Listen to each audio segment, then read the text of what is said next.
And I believe you're going to introduce your daughter, Miss Tracy Martin. God bless you. If you hear my voice, I want you to echo the words from my mouth right now. Let me hear you say, no justice. No justice. No peace. No peace. I can't hear you. No justice. No justice. No peace. No peace. And a little bit of compassion. Well, I want to thank all of you, and especially Representative Sharon Teague, for inviting me out today just to share my heart with you. And what she does not know is that it's probably about an hour before she invited me out, my daughter, my baby girl that you're going to hear from in a little bit, she actually was speaking, and she was walking around the house just kind of talking to herself, I believe. And she was saying that, you know, anybody who has a platform right about now really ought to use that platform to share their voice. And then she looked at me and she said, Mom, you got a platform. And I thought about that thing, and I almost started to feel guilty, like, oh my God, maybe she's right. Maybe I do have a platform. My platform may not be as huge as her platform is, but I do have a platform because I'm constantly speaking to children and youth through my nonprofit organization. So my program is called Kids Dance Project, and what I do 3 major events per year. First, I do a back-to-school event, and then I do a major children's musical theater production, a stage production. And then I end the year by doing a holiday event where I do a Christmas party and give away toys to all the children that are in my circle. Well, I can remember there was one child in particular who was able to benefit from that, receiving toys. And this little girl, her name, and for anonymity purposes, I'm going to call her Mary. Can I just call her Mary today?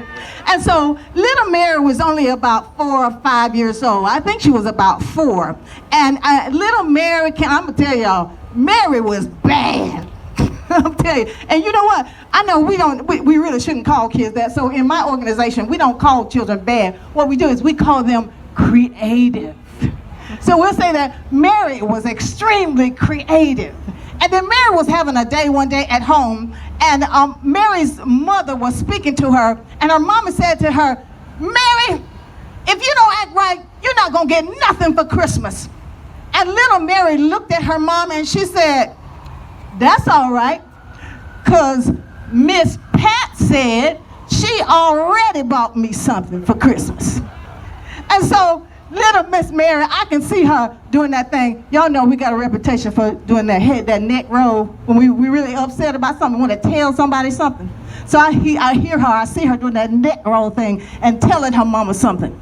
Well, this same child, little Miss Mary is now grown up. She's about 30 years later now. But I believe that Miss Mary was probably still and is probably still going out telling people stuff and telling people what Miss Pat said, because I understood at that moment that I do have a platform, and what Miss Pat says does matter in the minds and hearts of children. And so I can see little Mary going around even today now addressing the issues that are going on in this day and time by saying what Miss Pat said. And if she could go out and say what Miss Pat said now, I could see Mary going out to a group of children and youth and saying to the children, Miss Pat said, hey, you, Miss Pat said, listen, if you ever get stopped by the police, just give them what they're asking for and stop trying to fight that thing out on the middle of the street, because you see what's happening with the things that we see that get caught on film.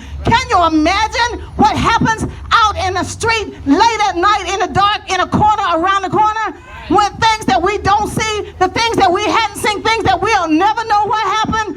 Don't try to fight that battle in the streets. You fight that battle in the courtroom. That's what Miss Pat said. Miss Pat said, don't let your need to be right override your need to be alive. Give him what he wants and go home. That's what Miss Pat said. I heard her going to another group of kids and say, hey, Miss Pat said, stop destroying this city, tearing up everything and burning down the buildings. There is another better way to show your frustration and your anger. That way is called through voting. You go and get up and go down to the polls and vote. That's where you show your frustration. Because Miss Pat said that she heard another man say that the pen is mightier than the sword. That's what Miss Pat said. Then I heard Mary say, look, toward another group. Listen, Miss Pat said that it really is not a good thing to judge a book by its cover, but books get judged by their cover all the time. So Miss Pat said, if you are out and about in the street, Miss Pat said, pull up your pants and put on a shirt, because people are judging you by your outer garments. Don't let your undergarments be your outer garments. People need to see what's going on inside when they're looking at your outer garment. They can't judge you rightly because they're judging you what they see, not by what's on your inner man. They'll never get to know that you've got something to say, you've got something in your heart, and that you bring something to the table. That's what Miss Pat said. Pull up your pants. Miss Pat said that. And then Miss Pat, before she would leave, I believe that Miss Pat, if she could, she would bring a young cop and a young kid together in the same room. You know, you only have to be 18 to be a cop. 18 years old. And I could see Miss Pat and Miss Mary talking to the cop and the kid. And I would see Miss Pat saying to the child, listen, kid, you see that cop over there? No, not that one over there. I'm talking about this cop over here. The one who we might call the good cop. The one who's the same as you. The one who I can tell you today probably got more things in common with you that he has that separate you. That young cop who all he wanted to do was get up and grow up and become a peace officer and go out and do his job and come home and take care of his family just like you. What I need you to do is this. See, Miss Pat said she didn't have all the answers, but she did know one thing that could bring about some sense of resolution to the things going on.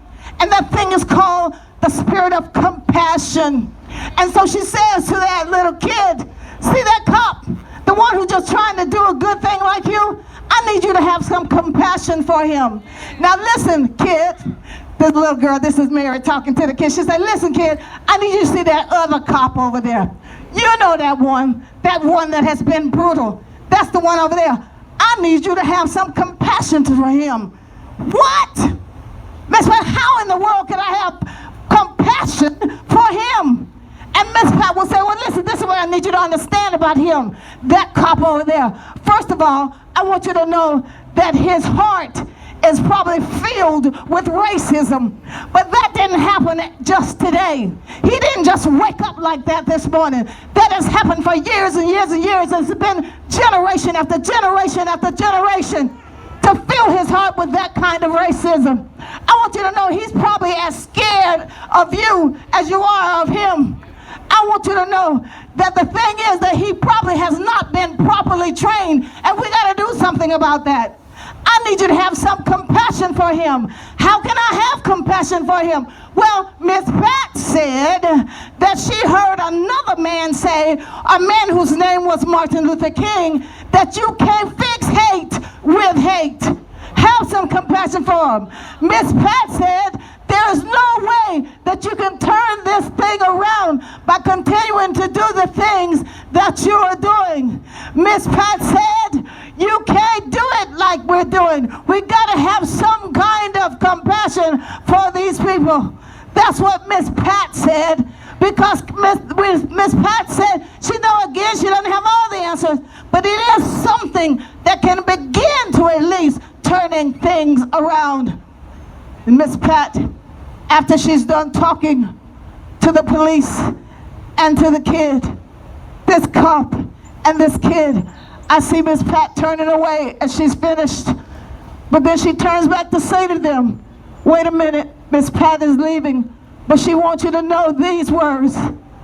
And Miss Pat would say, I was born black. I will die black. But I don't want to die just because I am black. Be blessed.